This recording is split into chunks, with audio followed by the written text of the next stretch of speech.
The New York Mets are an absolute disaster. They're putting so much money into this team just to not be a very good team at all. In fact, they're a bad team. And I want to mention something. If you really look at this Mets roster on paper, it's actually not that good. Should they be 8 games under 500? Probably not. But for how historically expensive this team is, it's actually a pretty shitty roster. Sure, there are some pretty big names like Pete Alonso, Francisco Lindor, Justin Verlander, Max Scherzer, but that's really it. And even most of those have asterisks next to them as we stand in 2023. Lindor was vastly overpaid. He's just not a good hitter. As for Verlander, well, he's 40 years old. Yes, he just won the Cy Young Award last year, but to put the amount of cards that the Mets did into a 40-year-old isn't probably the smartest thing to do, and that's proving to be true.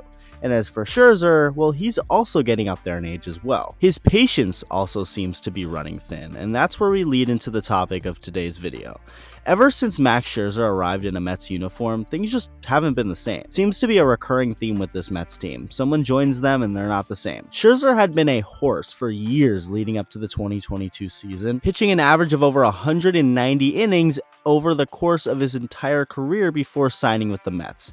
So what did his 2022 season look like? One where he dealt, of course, with some injury issues and still pitched a decent amount of innings, but nowhere near his career average, only throwing 145 and a third, making just 23 starts. As for 2023, he's been healthy enough to make 13 starts and throw over 70 innings, but there's still some lingering and looming issues there, as he's had some discomfort below his right scapula around his shoulder blade, and he did deal with an injury in that same area, one that was deemed more serious back in 2019 with the Nationals, which is why he pitched the least amount of innings in a full season for them that year, but still pitched a lot of innings and helped contribute to the championship. But Scherzer is now 4 years older than he was then, and this really feels like it can blow up in the Mets' faces. In other words, signing Max Scherzer to the contract that they signed him to seems to have been a mistake.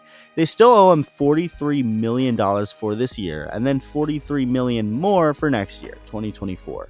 As for his overall numbers this year, he's been fairly good, nothing crazy, but not anything terrible, just pretty average, actually.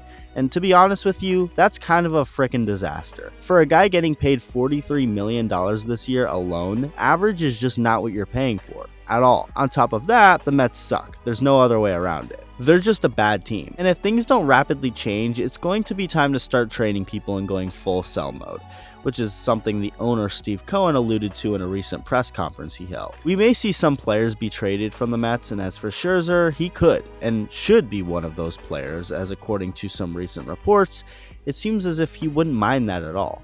In those recent reports, it's being said that Max Scherzer is open to waiving his no-trade clause to be dealt to a team that's going to win, something he did back in 2021 in his final contract year with the Nationals, when he waived it and agreed to be traded to the Dodgers with Trey Turner. So Scherzer is open to being traded again, and honestly, he should be. It's pretty obvious to see why anyone on the Mets would be open to getting moved off that team and into an actual contender. It would still be kind of a tough pill to swallow for Steve Cohen and his front office, though, considering they still owe Scherzer $86 million. I would assume if they do end up trading him, they'll just go for the other team's prospects and eat the rest of the contract, paying for Scherzer to pitch for another team. They could try and offload the contract money, or at least some of it, but that won't be easy to do, especially when you consider Scherzer isn't even having that good of a season. On that same note, I can't imagine the Mets would get that great of a player prospect return for Scherzer, someone who's aging, has injury issues, and seemingly not as good as he once was. It'll be interesting to see how the whole thing plays out if a trade ends up happening, but I obviously don't blame Max Scherzer one bit for being open to a trade. With each passing day, the Mets seem more dead, and if and when they start trading guys, Scherzer should be at the top of that list, ready to pack his bags and go to a winner. Let me know what you think. Thank you for watching, and I'll see you in the next video.